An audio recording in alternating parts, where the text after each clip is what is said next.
I've always wanted to help people that always thought there was nobody that cared. And people that suffer from mental health illnesses think that they feel like a lot of people don't care. So I get the opportunity to go out and show them that there are people that care and want to help. The crisis team is comprised of people from different disciplines. So there are psychiatrists like me, there are psychologists and nurses, but in some ways the real heart and soul of the team are social workers who know the community very, very well. They know what resources are available in the community. They know the other providers by first name, so that when you contact our team, we're able to figure out what you need and get you connected with the right people fast. Because the goal for every patient is you want to live at home, you want to be able to go to work, you want to be able to go to school. You don't want it interrupted by bouts of having to be put into a hospital setting. That's what an ESP does. I have, and my clinicians have years of experience. We know how to navigate the system. If you can call the CEO or even the person who's the clinical director and say, listen, I have your patient, we're working with him or her, and what can we do about coming up with a plan to keep them safe in the community? I've been in the system for a long time, and in years past it was always forced care. You're sent right to the hospital. The ESP providers help us because they know the resources in the community much better than we do. Plus they have the specialized training, the specialized knowledge, the specialized experience in dealing with these types of situations that police officers just aren't trained and properly equipped or educated to respond to effectively. By having this ability to intervene in crises way upstream, we're able to avert a lot of unnecessary hospitalizations.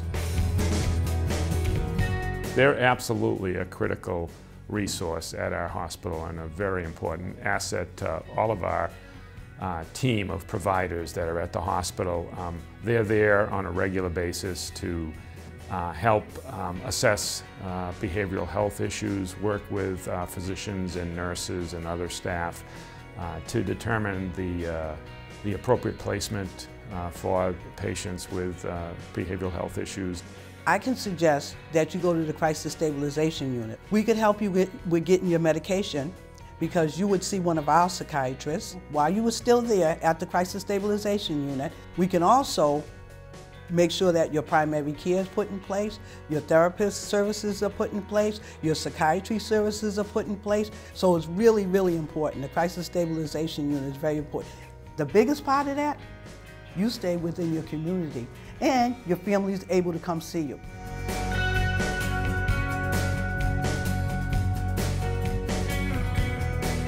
One of the most remarkable developments in recent years has been the development of a new specialty in our field called certified peer specialists.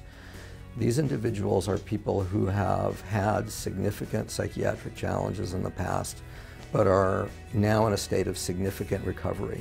As my role as a peer specialist, I'm really there to support the person who is in a crisis. So with saying that, if there's police involvement, I usually try to offer my experience of how it might feel to be talked to a certain way or treated a certain way, and maybe offer like some information about what this person may be going through. What's particularly important in an ESP is that it's community-based. It's a community agency. It's a community set of providers that work as part of a system of care in the community. But our focus is really individuals in the place that they live, and when they're in crisis, we work with the system of care. The team concept of care is so important. I think that it's important for people to have a place to go or people to talk to when they're experiencing, sort of extreme states or, in crisis. I turned to our local ESP providers for assistance to train our police department and to co-respond. So we had the ESP providers train our whole police department in the signs and symptoms and how to appropriately respond to people with mental illness. Emergency services referred me to the clubhouse, and the clubhouse has saved my life.